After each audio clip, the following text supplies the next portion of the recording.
Bonjour à toutes et à tous et bienvenue dans ce nouvel épisode de WWE News.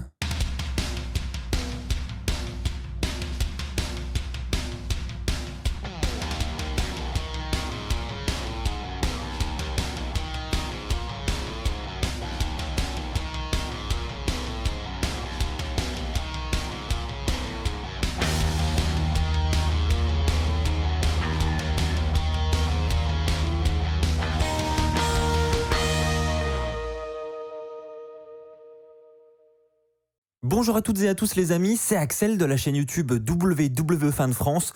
On se retrouve pour un nouvel épisode de WWE News et on a beaucoup de sujets à aborder ensemble aujourd'hui puisque l'actualité catchesque a été très riche ces derniers jours, même ces dernières heures. On va parler des derniers intronisés au Hall of Fame, on va évidemment parler de Charlotte Flair également et de son absence. On reviendra également sur Andrade, quelle est la situation de Andrade à la WWE ?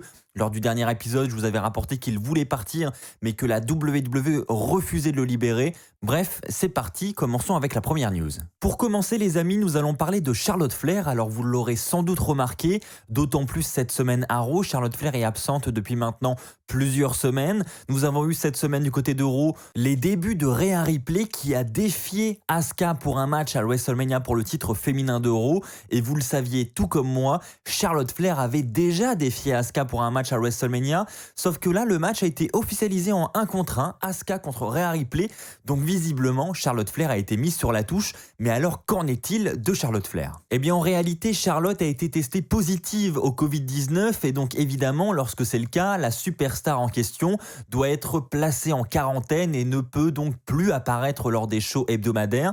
C'est pourquoi Charlotte est absente depuis maintenant plusieurs semaines, sa période de quarantaine doit se terminer cette semaine, ce qui voudrait dire que normalement Charlotte Flair pourrait revenir à Raw la semaine prochaine et pourrait venir reprendre sa place de challengeuse dans cette rivalité entre Asuka et Rhea Ripley. Ça pourrait d'ailleurs transformer le match en match triple menace, mais est-ce que ce sera réellement le cas ? Du moins, Ric Flair, lui, laisse entendre que Charlotte pourrait potentiellement manquer WrestleMania.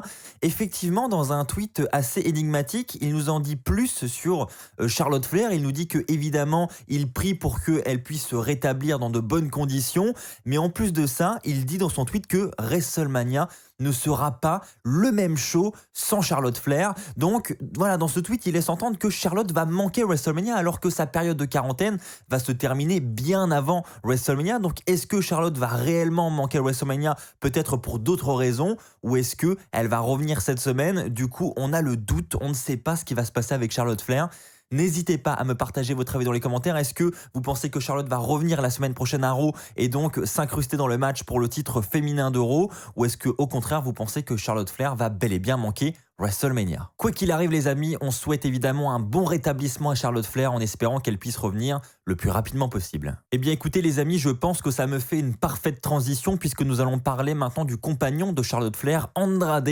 Vous le savez, la situation était d'autant plus compliquée de son côté ces derniers jours, ces dernières semaines, puisqu'il a demandé à être libéré de son contrat par la WWE. La WWE aurait refusé dans un premier temps de le libérer. Eh bien sachez que ça y est, aujourd'hui Andrade est libre de tout contrat avec la WWE et il peut donc aller désormais vers une autre fédération. Alors vous le savez, habituellement, il y a généralement une clause de non-concurrence de plusieurs mois pour empêcher la superstar de signer immédiatement avec une autre fédération. Eh bien, Andrade n'aurait pas cette clause. Alors est-ce que ce serait dû aux négociations de son départ ? Est-ce que il y a eu des ultimatums de mis en place ? Ce sont les rumeurs, hein. On dit que Charlotte Flair aurait peut-être mis un ultimatum à la WWE pour libérer Andrade. Charlotte Flair aurait menacé de quitter la WWE si Andrade n'était pas libéré. Effectivement, ça aurait pu être un élément déclencheur parce que Charlotte Flair reste un gros élément de cette division féminine. Et imaginez une Charlotte Flair qui va aller signer à la AEW avec Andrade. Clairement, là, la WWE prendrait très cher. Donc, elle a peut-être pas voulu jouer avec le feu et peut-être que c'est réellement ce qui s'est passé. En attendant, c'est bizarre de voir la WWE qui ne voulait pas dans un premier temps relâcher Andrade et qui maintenant accepte de le relâcher et en plus de ça, sans clause de non-concurrence. Donc, c'est très très intéressant de voir ce qui va se passer du côté de Andrade dans les prochains jours, dans les prochaines semaines. Est-ce que nous allons très rapidement voir Andrade débarquer dans une autre fédération? On va pas se mentir les amis, il y a quand même de très fortes chances pour que Andrade signe avec la AEW parce que c'est quand même beaucoup plus simple pour lui d'entretenir sa relation avec Charlotte Flair en signant à la AEW qui se tient en Floride plutôt que d'aller du côté du Japon ou dans d'autres pays. Je pense donc qu'il va falloir surveiller à partir de maintenant Dynamite. On risque d'avoir des petites surprises dans les semaines qui arrivent. Les amis, parlons maintenant du Hall of Fame. On avait Eric Bischoff qui a été annoncé la semaine dernière. Et d'ailleurs, ce que je ne comprends pas trop, c'est que ça avait été annoncé comme le dernier intronisé de cette classe 2021 du Hall of Fame. Et visiblement, il y a d'autres personnes qui seront intronisées puisque nous avons eu cette semaine d'autres annonces. Et des grosses annonces, mine de rien. On aura premièrement Kane qui sera intronisé au Hall of Fame. C'est l'Undertaker qui a appris à Kane en personne qu'il allait être intronisé au Hall of Fame cette année. Ça a été filmé, ça a été diffusé en direct dans l'émission WWE The Bump. Et l'émotion sur le visage de Kane quand il voit ces images. Alors je ne peux pas vous les diffuser parce que évidemment c'est du contenu protégé.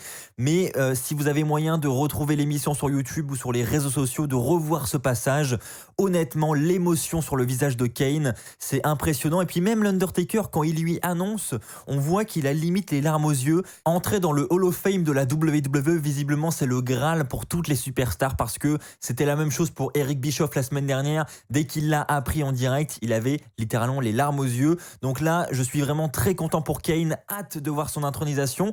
Hâte de voir qui va l'introniser. La logique voudrait que ce soit l'Undertaker. Maintenant qu'on sait que l'Undertaker sort un petit peu plus de son personnage qu'avant, peut-être qu'il acceptera d'introniser Kane.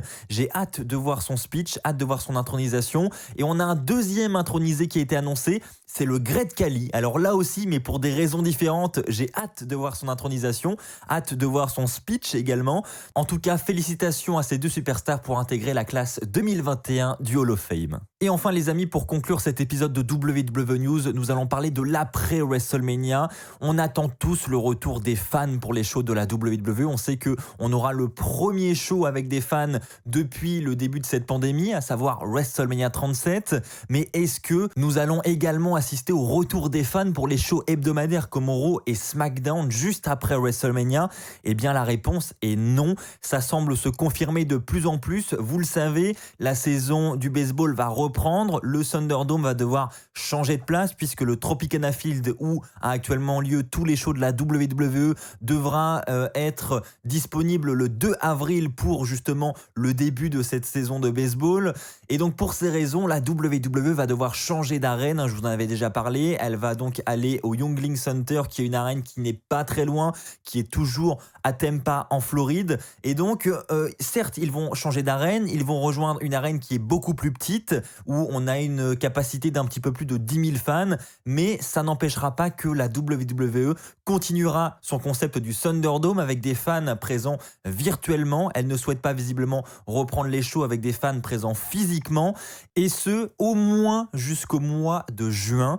Donc on en a encore pour quelques mois avec le Thunderdome, encore quelques mois avec des fans présents virtuellement, voire plus évidemment si la pandémie ne s'améliore pas d'ici là. On va pas se mentir, ça risque d'être assez chaud pour espérer le retour des fans pour le mois de juin. Mais évidemment, s'il y a la moindre mise à jour sur la situation, je vous tiendrai informé. J'en profite également les amis pour parler de WWE Paris parce que vous êtes très nombreux à me poser la question et donc pour vous répondre collectivement, non, je n'ai pas la moindre information en ce qui concerne le show qui aura lieu début mai à Paris. Pour l'instant, pas d'annulation, pas de report programmé, mais comme je vous l'ai dit, j'ai pas d'infos donc ça pourrait être annoncé dans les jours ou les semaines qui arrivent. Évidemment, dès que j'en sais plus, je vous tiens informé également. Voilà les amis, c'est ainsi que s'achève cette vidéo WWE News. Merci à tous de l'avoir suivi. N'oubliez pas de bombarder la barre des pouces bleus. Je veux qu'on explose des records sur cette vidéo. Merci à tous ceux qui le feront. N'oubliez pas également de vous abonner pour ne pas manquer les futurs épisodes. On se retrouve très vite. D'ici là, portez-vous bien. Et n'oubliez pas, soyez toujours très fiers d'être fan de catch. Allez, bye tout le monde.